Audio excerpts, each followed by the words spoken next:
परी गायत्रीला पहिल्या वाढदिवसाच्या हार्दिक हार्दिक शुभेच्छा।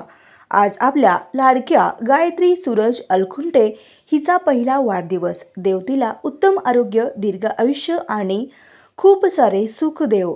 तिचं आयुष्य नेहमी हास्याने, आनंदाने आणि प्रेमाने भरलेले राहो। हॅपी फर्स्ट बर्थडे गायत्री बेटा। शुभेच्छुक इंडियन न्यूज फास्टच्या मुख्य संपादिका संगीताताई बिराजदार।